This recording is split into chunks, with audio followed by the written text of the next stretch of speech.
ಮತ್ತೊಬ್ಬರು ಯಾದಗಿರಿನಲ್ಲಿ ಪರಿಶಿಷ್ಟ ಜಾತಿ ಪರಿಶಿಷ್ಟ ವರ್ಗದ ಕಾಂಗ್ರೆಸ್ನ ಪ್ರಭಾವಿ ನಾಯಕರು.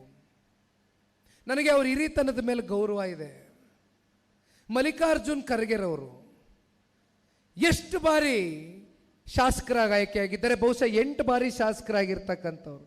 ಎಷ್ಟು ಬಾರಿ ಮಂತ್ರಿಗಳಾಗಿ ಕೆಲಸ ಮಾಡಿದ್ದಾರೆ, ಎಷ್ಟು ಬಾರಿ ಸಂಸತ್ಗೆ ಕಳಿಸಿದ್ದಾರೆ. ಜನ ಹೇಳ್ತಾರೆ ಪಾಪ ಮುಖ್ಯಮಂತ್ರಿಗಳು ಯಾದಗಿರಿನಲ್ಲಿ ಬಂದಾಗ ಆ ಸಮಾವೇಶದಲ್ಲಿ ಭಾಷಣ ಮಾಡಬೇಕಾದ್ರೆ 3,000 ಕೋಟಿ ಕಲ್ಯಾಣ ಕರ್ನಾಟಕದ ಸಮಗ್ರ ಅಭಿವೃದ್ಧಿಗೆ ಕೊಟ್ಟಿದ್ದೇವೆ, KKRDB ಸ್ಕೀಮ್ ಮೂಲಕ ಕೊಟ್ಟಿದ್ದೇವೆ ಅಂತ ಹೇಳ್ತಾರೆ. ಕ್ರಿಯಾ ಯೋಜನೆಯನ್ನು ಅನುಷ್ಠಾನಗೊಳಿಸಲಿಕ್ಕೆ 3,000 ಕೊಟ್ಟಿದ್ದೀನಿ ಅಂತಾರೆ. ಎಲ್ಲಿ ಕೊಟ್ಟಿದ್ದೀರಿ 3,000 ಕೋಟಿ? ಎಲ್ಲಿ ಬಳಕೆ ಆಗ್ತಾ ಇದೆ? ಯಾವ ರಸ್ತೆ ಅಭಿವೃದ್ಧಿ ಆಗ್ತಾ ಇದೆ? ಯಾವ ಚರಂಡಿ ವ್ಯವಸ್ಥೆ ಸರಿ ಮಾಡ್ತಿದ್ದೀರಿ? ಯಾವ ಶಾಲಾ ಕಟ್ಟಡಗಳನ್ನ ಕಟ್ಟಿದ್ದೀರಿ? ಯಾವ ಸರ್ಕಾರಿ ಆಸ್ಪತ್ರೆಗಳನ್ನ ನಿರ್ಮಾಣ ಮಾಡಿದ್ದೀರಿ?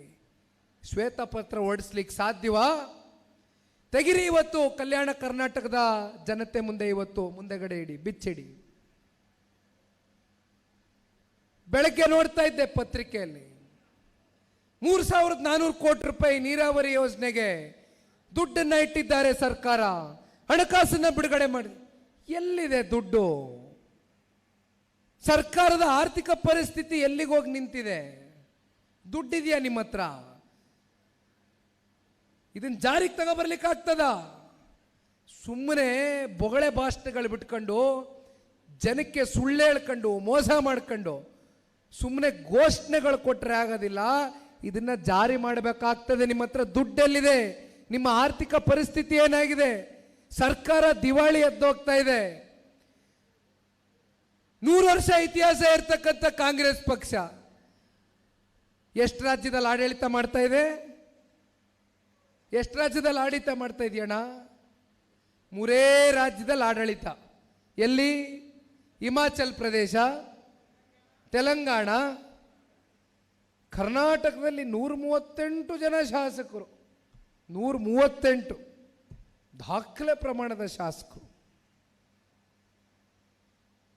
ಹಿಮಾಚಲ್ ಪ್ರದೇಶದಲ್ಲಿ ಕಾಂಗ್ರೆಸ್ನ ಆಡಳಿತದ ಸರ್ಕಾರ, ಆ ರಾಜ್ಯದ ಮುಖ್ಯಮಂತ್ರಿಗಳು ಹಲವಾರು ಪತ್ರಿಕೆಗಳಲ್ಲಿ ಓದಿದ್ದೇವೆ, ಆರ್ಟಿಕಲ್ಸ್ ಬಂದಿದ್ದಾವೆ, ಎಸ್ಟಾಬ್ಲಿಷ್ ಆಗಿದೆ, ಪಬ್ಲಿಷ್ ಆಗಿದೆ. ದಿವಾಳಿ ಎದ್ದೋಗಿದೆ. ಇದೇ ಗ್ಯಾರಂಟಿ ಕೊಡ್ತೀವಿ, ಗ್ಯಾರಂಟಿ ಕೊಡ್ತೀವಿ, ದಿವಾಳಿ ಎಬ್ಸಾಗೋಗಿದೆ. ಮತ್ತೊಬ್ರು ತೆಲಂಗಾಣದ ಕಾಂಗ್ರೆಸ್ನ ಮುಖ್ಯಮಂತ್ರಿಗಳು ಇತ್ತೀಚೆಗೆ ಅದೆಂಥದೋ ಇಂಗ್ಲಿಷ್ ಚಾನೆಲ್ನಲ್ಲಿ ಕಾನ್ಕ್ಲೇವ್ ಇಂಟರ್ವ್ಯೂ ಅಂತ ಮಾಡ್ತಾರೆ. ರಾಜ್ದೀಪ್ ಸರ್ದೇಸಾಯಿ ಅವರು ಮಾಡ್ತಕ್ಕಂಥ ಇಂಟರ್ವ್ಯೂ ಕಾನ್ಕ್ಲೇವ್.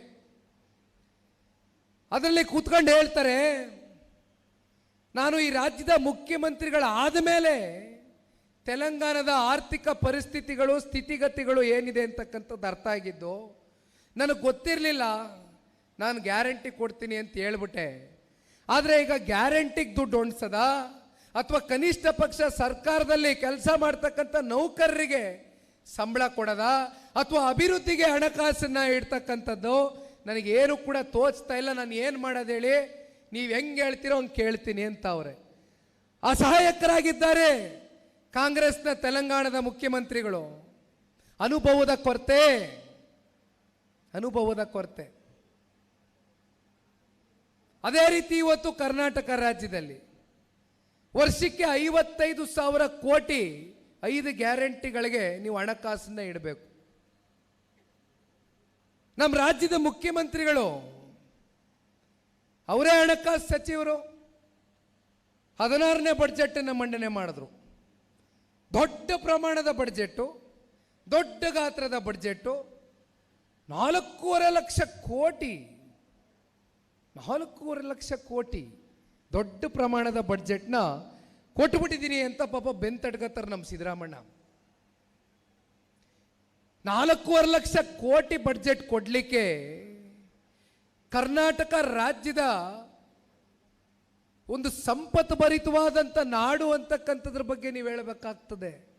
ನಮ್ಮ ರಾಜ್ಯ ಸಂಪತ್ತು ಭರಿತವಾದಂಥ ನಾಡು. ರಾಜ್ಯದ ಜನ ತೆರಿಗೆ ಮೂಲಕ ಬೊಕ್ಕಸವನ್ನು ತುಂಬಿಸಿ ಹಂತ ಹಂತದಲ್ಲೂ ತೆರಿಗೆ ಹಾಕಿದ್ದೀರಿ, ಒಂದೇ ಒಂದು ವಿಚಾರದಲ್ಲಿ ತೆರಿಗೆಯನ್ನು ಬಿಟ್ಟಿದ್ದೀರಿ. ನಾವು ಉಸಿರಾಡ್ತಾ ಇರ್ತಕ್ಕಂಥ ಗಾಳಿಯನ್ನು ಬಿಟ್ಟು ಮಿತ್ ಎಲ್ಲದರಲ್ಲೂ ಕೂಡ ನೀವು ತೆರಿಗೆಯನ್ನು ಹಾಕ್ಬಿಟ್ಟಿದ್ದೀರಿ. ಇನ್ನೇನು ಉಳಿಸಿಲ್ಲ ನೀವು. ನಾನು ಅನೇಕ ಸಂದರ್ಭದಲ್ಲಿ ಹೇಳಿದ್ದೀನಿ, ಈ ಸರ್ಕಾರ ಇಡೀ ಜನತೆಯನ್ನ, ಸಚಿವ ಸಂಪುಟವನ್ನ, ಜೊತೆಯಲ್ಲಿ ಯಾರ್ಯಾರು ನಿಮ್ಮ ವಿರೋಧ ಪಕ್ಷದವರು, ರಾಜಕೀಯವಾಗಿ ನಿಮ್ಮ ವಿರೋಧಿಗಳು ಅಂತಕ್ಕಂಥದ್ದನ್ನ ನೀವು ಪರಿಗಣನೆಗೆ ತಗೋತೀರಿ, ಅವ್ರೆಲ್ಲರನ್ನೂ ಕೂಡ ಟ್ರ್ಯಾಪನ್ನು ಮಾಡ್ತೀರಿ.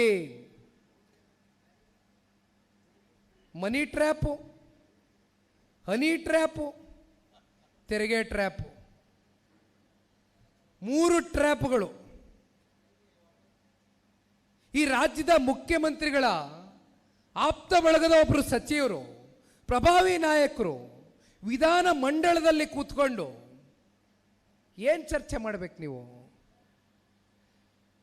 ಇಂದಿನ ಯುವ ಜನಪ್ರತಿನಿಧಿಗಳು ಮುಂದೊಂದು ದಿನ ರಾಜಕಾರಣಕ್ಕೆ ಬರಬೇಕು ಅಂತಕ್ಕಂಥದ್ದಾದರೆ ನಮ್ಮ ರಾಜ್ಯದ ಸಮಗ್ರ ಅಭಿವೃದ್ಧಿಯ ದೃಷ್ಟಿಯಿಂದ ಚರ್ಚೆ ಆಗಬೇಕಾ, ಅಥವಾ ಒಳಗಡೆ ವಿಧಾನ ಮಂಡಲದಲ್ಲಿ ನನಗೆ ಹನಿ ಟ್ರ್ಯಾಪ್ ಮಾಡಿಬಿಟ್ಟವ್ರೆ, ಈ ಚರ್ಚೆ ನೋಡ್ಬೇಕಾ ನಾವು? ಎಲ್ಲಿಗೆ ಸರ್ಕಾರ ಆಡಳಿತವನ್ನ ತಗೊಂಡು ಬಂದು ನಿಲ್ಲಿಸಿದೆ? ಇದನ್ನ ಒಂದು ಆಡಳಿತ ಅಂತಾರ? ಇದನ್ನ ಒಂದು ಸರ್ಕಾರ ಅಂತಾರ? ಕರ್ನಾಟಕ ರಾಜ್ಯದ ಇತಿಹಾಸದಲ್ಲಿ ಬಹುಶಃ ಇಂಥ ಕಪ್ಪು ಚುಕ್ಕೆ ಇವತ್ತು ನಮ್ಮ ಕರ್ನಾಟಕ ರಾಜ್ಯಕ್ಕೆ ತಗೊಂಡು ಬಂದಿರತಕ್ಕಂಥ ಸರ್ಕಾರ ಈ ರಾಜ್ಯದಲ್ಲಿ ಯಾವ್ದಾದ್ರು ಇದ್ರೆ ಅದು ಈ ದರಿದ್ರ ಕಾಂಗ್ರೆಸ್ ಸರ್ಕಾರ ಅಂತಕ್ಕಂಥದ್ದು ಈ ಸಂದರ್ಭದಲ್ಲಿ ನಾವು ಹೇಳಬೇಕಾಗ್ತದೆ. ಸಂಪತ್ತು ಭರಿತವಾದಂಥ ನಾಡು, ಸಂಪತ್ತು ಭರಿತವಾದಂಥ ರಾಜ್ಯ. ನೀವು ಇದೇ ರೀತಿ ಇನ್ನೊಂದು 3 ವರ್ಷ ನಿಮ್ಮ ಆಡಳಿತ, ಯಾಕೆಂದ್ರೆ ನಿಮ್ಮ ಆಡಳಿತದಲ್ಲಿ ಏನು ಬದಲಾವಣೆ ಕಾಣ್ಲಿಕ್ಕೆ ಆಗೋದಿಲ್ಲ, ಏನು ಬದಲಾವಣೆ ಕಾಣ್ಲಿಕ್ಕೆ ಆಗೋದಿಲ್ಲ. ಇದು ನಾವು ಹೇಳ್ತಾ ಇಲ್ಲ, ಕಾಂಗ್ರೆಸ್ನ ಪಕ್ಷದ ತನ್ನ ಸ್ವಂತ ಶಾಸಕರುಗಳು ಅಸಹಾಯಕತೆಯನ್ನು ತೋರಿಸ್ತಾ ಇದ್ದಾರೆ. ಕಾಗೇರ್ ಅವರು ಏನು ಹೇಳ್ತಾ ಇದ್ದಾರೆ? ಮೊನ್ನೆ ದಿನ BR ಪಾಟೀಲ್ ಏನು ಹೇಳಿದ್ರು? ಮತ್ತೆ ನಮ್ಮ ಇವರು ಮೊಳಕಾಲ್ಮೂರು ಶಾಸಕರು, ಕಾಂಗ್ರೆಸ್ನ ಶಾಸಕರು ಏನು ಹೇಳಿದ್ರು? ರಸ್ತೆ ಅಭಿವೃದ್ಧಿಗೆ ದುಡ್ಡಿಲ್ಲ, ಚರಂಡಿ ಹಾಕ್ಸ್ತಕ್ಕಂಥದಕ್ಕೆ ದುಡ್ಡಿಲ್ಲ, ಯಾವ ಕಟ್ಟಡ ಏನು ಕಟ್ಟಲಿಕ್ಕೆ ₹1 ಪುಡಿಗಾಸು ಬಿಡುಗಡೆ ಮಾಡ್ತಾ ಇಲ್ಲ. ಇಲ್ಲಿಯವರೆಗೂ ಕಳೆದ 2.25 ವರ್ಷದಲ್ಲಿ ಜನತಾದಳ ಪಕ್ಷ ಶಾಸಕರು ಬಿಟ್ಬಿಡಿ, BJP ಶಾಸಕರು ಬಿಟ್ಬಿಡಿ, ಪಾಪ ನಮ್ಮ ಜನತಾದಳ ಪಕ್ಷ ಶಾಸಕರನ್ನು ಕರ್ಸ್ಕೊಂಡಿದ್ರು. ನಮ್ಮ ರಾಜ್ಯದ ಪೆನ್ನು ಪೇಪರ್ ಉಪಮುಖ್ಯಮಂತ್ರಿಗಳು ಪೆನ್ ಕೊಡಿ ಪೇಪರ್ ಕೊಡಿ, ಪೆನ್ ಕೊಡಿ ಪೇಪರ್ ಕೊಡಿ ಅಂದರು. ಪೆನ್ನು ಕೊಟ್ಟಾಯ್ತು, ಪೇಪರು ಕೊಟ್ಟಾಯ್ತು. ರಾಜ್ಯದ ಜನ ಏನಕ್ಕೆ ಇಟ್ಕೊಂಡಿದ್ದೀರಿ? ಕರೆಸ್ತಾರೆ ಪಾಪ ನಮ್ಮ ಶಾಸಕ ಮಿತ್ರರನ್ನ, ಬರ್ರಪ್ಪ ನಿಮಗೆ ನೀರಾವರಿಯಲ್ಲಿ 165 ಕೋಟಿ ಕೊಡ್ತೀನಿ ಅಂತ ಒಬ್ಬನಿಗೆ ಹೇಳಿದ್ರು. ಏನು ಕರೆದು ಅವ್ರನ್ನ ಪಕ್ಕದಲ್ಲಿ ನಿಲ್ಸ್ಕೊಂಡು ಹೊಡಿ ಹೊಡಿ ಫೋಟೋ ಹೊಡಿ ಫೋಟೋ ಹೊಡಿ ಬಿಡೋ ನೋಡಿ, JDS ಶಾಸಕರು ನನ್ನ ಜೊತೆ ಅವರೇ ಬಂದ್ಬಿಡ್ತಾರೆ. ನಾಳೆ 12 ಜನ ಜನತಾದಳ ಪಕ್ಷವನ್ನು ಮುಗಿಸ್ಬಿಡ್ತೇವೆ. ಜನತಾದಳ ಪಕ್ಷದಲ್ಲಿ ಯಾವ ಶಾಸಕರು ಉಳಿಯೋದಿಲ್ಲ, ನಾಳೆ ಸಿಂಬಲ್ ಉಳಿಬಾರ್ದು ಅವ್ರಿಗೆ, ಆ ರೀತಿ ಮಾಡಿಬಿಡ್ತೇವೆ ಅಂತ ಪಾಪ ಚರ್ಚೆ ಮಾಡ್ತಾರೆ ನಮ್ಮ ಪೆನ್ನು ಪೇಪರ್ ಉಪಮುಖ್ಯಮಂತ್ರಿ.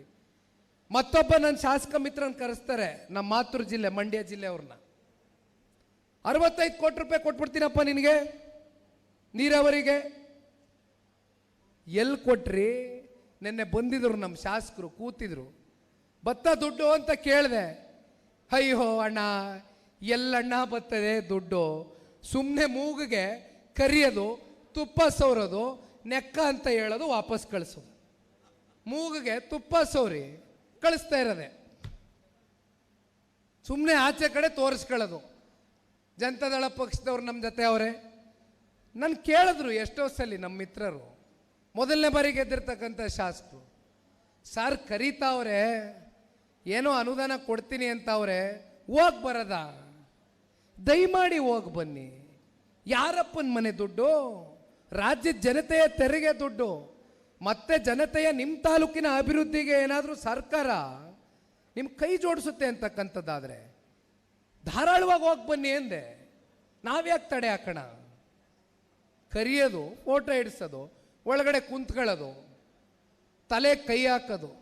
ಕುಮಾರಣ್ಣನ ಆರೋಗ್ಯ ಸರಿ ಇಲ್ಲ, ಜನತಾದಳ ಪಕ್ಷಕ್ಕೆ ಭವಿಷ್ಯ ಇಲ್ಲ, ಬಂದ್ಬಿಡಿ.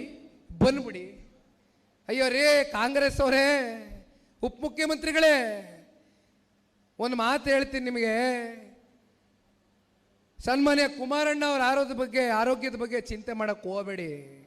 ಅವ್ರಿಗೆ ಈ ರಾಜ್ಯದ 7.5 ಕೋಟಿ ಕನ್ನಡಿಗರ ಪ್ರಾರ್ಥನೆ ಇದೆ, ಅವ್ರ ಆಶೀರ್ವಾದ ಇದೆ.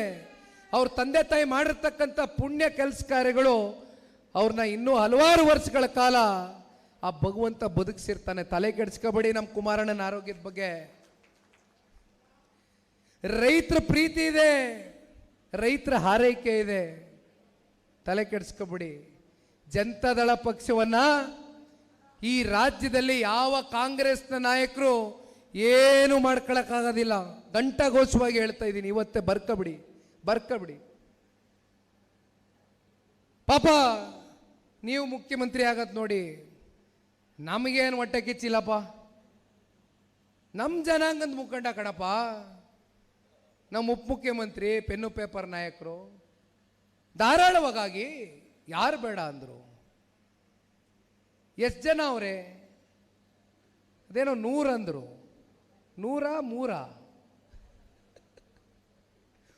ಇದು ಪರಿಸ್ಥಿತಿ. ಪಾಪ ನಿನ್ನೆ ದಿನ ಈ ರಾಜ್ಯದ ಮುಖ್ಯಮಂತ್ರಿಗಳು ಈಗಾಗಲೇ ಸಾರ್ವಜನಿಕವಾಗಿ ಮಾಧ್ಯಮದಲ್ಲಿ ಹೇಳ್ಬಿಟ್ಟಿದ್ದಾರೆ, 5 ವರ್ಷಗಳ ಕಾಲ ನಾನು ಈ ರಾಜ್ಯದ ಮುಖ್ಯಮಂತ್ರಿ ಆಗಿರ್ತೀನಿ ಅಂತ. ಮುಖ್ಯಮಂತ್ರಿಗಳನ್ನ ತೆಗಿಬೇಕು ಅಂತ ಉಪಮುಖ್ಯಮಂತ್ರಿಗಳ ಜೊತೆ ಮತ್ತೊಂದಷ್ಟು ಬಣಗಳು ರೆಡಿ ಆಗವೇ ಇಲ್ಲ ಅಂತ ಏನಿಲ್ಲ. ಪಾಪ ಅವ್ರಿಗೆ ನೋವೇನಂದ್ರೆ,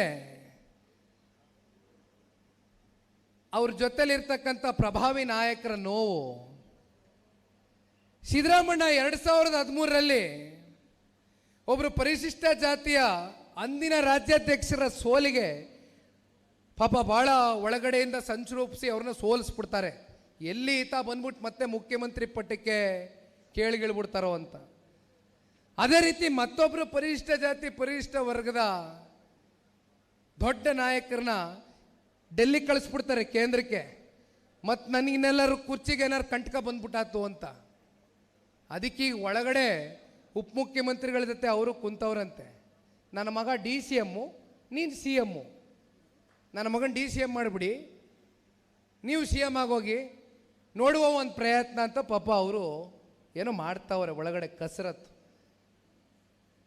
ಅದೆಂಥದೋ ಕ್ರಾಂತಿ ಆಯ್ತದೆ ರಾಜಕಾರಣದಲ್ಲಿ. ಡಿಸೆಂಬರ್ ತಿಂಗಳು, ನವೆಂಬರ್ ತಿಂಗಳು ಅಂತ ನಮ್ಮ ಮಾಧ್ಯಮ ಸ್ನೇಹಿತರು ಎಲ್ಲೋದ್ರೂ ಕೂಡ ರಾಜ್ಯಾದ್ಯಂತ ಕೇಳ್ತಾ ಇರ್ತಾರೆ.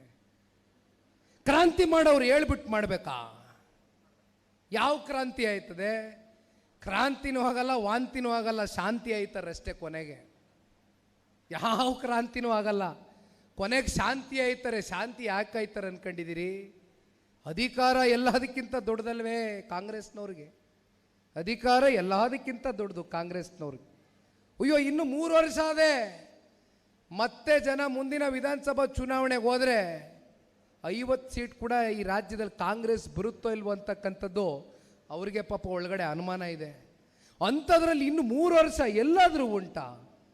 ನಮ್ಮ ಮಾಧ್ಯಮ ಸ್ನೇಹಿತರು ಬೆಳಗ್ಗೆ ನಾನು ಬೀದರ್ ಜಿಲ್ಲೆಗೆ ಇಳಿತಾ ಇದ್ದಂಗೆ ಕೇಳಿದ್ರು, ಏನು ಸರ್ ಮುಂದಿನ ರಾಜಕಾರಣದ ವಿದ್ಯಮಾನಗಳು ಅಲ್ಲೋಲ ಕಲ್ಲೋಲ ಆಗೋಗುತ್ತಂತೆ, ಸರ್ಕಾರ ಬಿದ್ದೋಗ್ಬೋದಂತೆ, ಮತ್ತೆ BJP JDS ಸರ್ಕಾರ 7.5 ಕನ್ನಡಿಗರ ಆಶೀರ್ವಾದದಿಂದ ಈ ಸರ್ಕಾರವನ್ನು ರಚನೆ ಮಾಡ್ತೀವಿ. ಬಿಟ್ರೆ ಈ ಥರ ನಮಗೆ ವಾಮ ಮಾರ್ಗದಿಂದ ಸರ್ಕಾರ ರಚನೆ ಮಾಡ್ತಕ್ಕಂಥ ಅನಿವಾರ್ಯತೆ ನಮ್ಮ ಪಕ್ಷಕ್ಕೆ ಬಂದಿಲ್ಲ.